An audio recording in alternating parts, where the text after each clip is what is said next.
नमस्कार माझ्या सर्वांना, मी शिवानी. गावाकडच्या स्वादमध्ये आपलं खूप खूप मनापासून स्वागत आहे. तर आज मी तुमच्यासोबत शेअर करत आहे मस्त स्पायसी क्रिस्पी असलेले मोमोजची रेसिपी, पनीर मोमोजची रेसिपी बनवली आहे. चला तर सुरू करूया पटकन आजची ही मोमोजची रेसिपी. त्यासाठी अगोदरच आपण डो तयार करून घेऊ. तर त्यासाठी मी 2 कप मैदा घेतलेला आहे. त्याला छानून घेतलं अगोदर. छानणं जरूर नाही, तुमच्याकडे चांगला असेल तोही टाकू शकता. माझ्याकडेही चांगलाच होता. तर 2 कप मैदा टाकला, त्यामध्ये थोडंसं नमक टाकायचं, थोडंसं तेल टाकायचं आणि थोडं थोडं करून पाणी टाकायचं आणि याचा टाईट डो तयार करून घ्यायचा. असं सॉफ्ट वगैरे करायचं नाही बिलकुल, कारण की मग पाती लाटताना थोडं चिपकते पण, आणि दुसरं म्हणजे मोमोज बनवताना पण थोडा त्रास होते. म्हणून त्याचा हार्ड डो असा तयार करून घ्यायचा आणि याला 10-15 मिनटं रेस्ट करायला ठेवून द्यायचं. तोपर्यंत काय करूया, आपण चटणी बनवूया.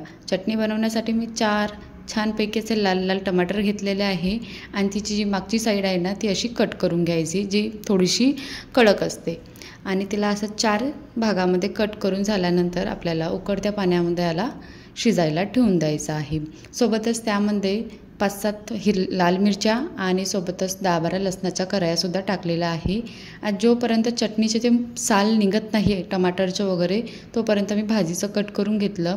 अगोदर स्वच्छपणे धुवून घ्यायचं आणि जेवढ्या भाज्या तुम्हाला टाकायच्या असेल ना, त्या पूर्ण अशा बारीक बारीक कट करून घ्यायचं आहे. तर बघू शकता टमाटरची सालसुद्धा निघलेली आहे आणि मिरच्यासुद्धा छानपैकी शिजलेल्या आहेत. याला पूर्णपणे थंड करून झाल्यानंतर साल काढून घ्यायची टमाटरची आणि नंतर मिक्सरच्या पॉटमध्ये त्यामध्ये साखर आणि मीठ टाकायचं आणि बारीक करून घ्यायचं आहे. खूपच पातळ अशी प्युरी नाही करायची, हलकीशी थोडीशी काही दाणेदार राहील अशी करायची. तर छानपैकी असं मी पेस्ट तयार करून घेतलेली आहे. नंतर तिला तडका लावून घेऊ. त्यासाठी मी पॅनमध्ये थोडंसं तेल, सोबतच जिरं व हिंग टाकली. तुम्ही या ठिकाणी लसूणसुद्धा बारीक चिरून टाकू शकता. आणि नंतर जी प्युरी केली होती ती टाकली आणि त्यामध्ये थोडंसं मिक्सअप्स टाकलं म्हणजे आणि त्यामध्ये सोबतच मी ब्लॅक पेपर टाकली आणि सोया सॉस आणि टोमॅटो सॉस, सोबतच व्हिनेगर टाकायचं किंवा लेमन ज्यूस टाकायचं. ह्या 2-3 वस्तू मी तुम्हाला लिहून दिल्या आहेत, त्या टाकायच्या आणि याला 10-15 मिनटं छानपैकी असं मीडियम टू लो फ्लेमवर चटणीला शिजवून घ्यायचं. नंतर साईडला ठेवून द्यायचं. नंतर दुसरी कढाई ठेवली. आता फोडणी द्यायची आहे आपल्याला भाज्यांना. तर त्यामध्ये थोडंसं तेल टाकलं, सोबतच 2 चम्मच लसूण, 1 चम्मच अद्रक किसलेलं, सोबतच 2 चम्मच हिरव्या मिरच्या. छानपैकी याला हाय फ्लेमवर परतून घ्यायचं आणि त्यामध्ये 1/4 कप मी कांदा टाकलेला आहे. थोडासा जो आपला नॉर्मल कांदा असतो तो आणि थोडासा स्प्रिंग अनियनच्या जी डेटं असते ना, त्याच्यावाला कांदा टाकला.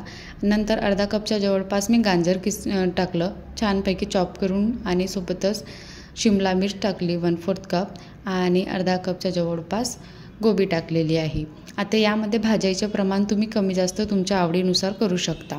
आता मला गाजर जास्त आवडते म्हणून मी गाजर टाकलं आणि शिमला मिर्च नाही आवडत तितकी, तर त्याला कमी टाकलं. तर अशा प्रकारे हाय फ्लेमवरच्या भाज्यांना छानपैकी असं परतून घ्यायचं. नंतर चवीनुसार मीठ टाकायचं आणि काळी मिरी पूड टाकायचं म्हणजे ब्लॅक पेपर टाकायचं आणि याला छानपैकी असं परतून घ्यायचं आहे एकदा आणखी. अशा प्रकारे हलक्यासा काही त्या थोड्याशा शिजल्यासारख्या राहील ना, हलक्याशा कच्च्या राहील अशा प्रकारे आपल्याला भाज्यांना थोडंसं परतून घ्यायचं आहे. नंतर त्यामध्ये 1 कप पनीर टाकलं मी छानपैकी किसलेलं आणि थोडंसं स्प्रिंग अनियनचे डेट टाकले आणि कोथिंबीरसुद्धा टाकलेली आहे. आता हे सर्व मिक्स करून घ्यायचं आणि इकडून इकडे याला फक्त आपल्याला 2 ते 3 मिनटं फक्त परतवून घ्यायचं म्हणजे शिजवून घ्यायचं आहे. जास्त वेळ वगैरे पनीर शिजत ठेवायचं नाही, नाहीतर ते बुडाला चिटकते पण आणि मग थोडंसं बॅटर जे आहे ते लूज पडल्यासारखंही होते. तर भाज्यांना पाणी सुटते ना म्हणून. तर काय करायचं, 2 मिनटाच्या नंतर गॅसला बंद करून ठेवून द्यायचं. आणि नंतर जो डो आहे तो पण छानपैकी सेट झालेला आहे. तर याला मी आणखी एकदा मळून घेते आणि नंतर याचे छोटे छोटे गोळे तयार करून घ्यायचे आहे.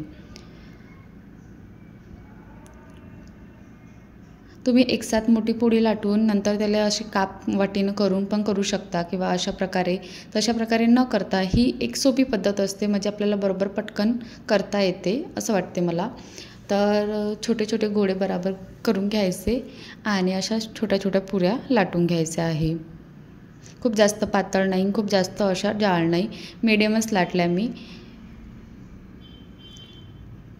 बघा अशा प्रकारे लाटून घेतलेल्या आहे आणि लाटल्यानंतर आपल्याला यामध्ये स्टफिंग भरायची आहे। तर जेवढ्या तुमच्या ऑइल त्या स्टीमरच्या याच्यामध्ये मावेल ना तितक्या प्रमाणामध्ये पात्या अगोदरच लाटून घ्यायच्या। तर मी हे लाटल्या 4-5 पात्या, 5 पात्या आणि अशा प्रकारे फोल्ड करायचं। एक तर तुम्ही याला मोदकसारखं पण बनवू शकता, तुम्हाला ज्या शेपमध्ये इझिली बनवता येईल त्या शेपमध्ये बनवायचं। तर मी सुरुवातीला हा एक मोदकसारखा बनवून दाखवला आणि दुसऱ्या याच्यावर मग तुम्हाला दाखवते की कसं बनवायचं।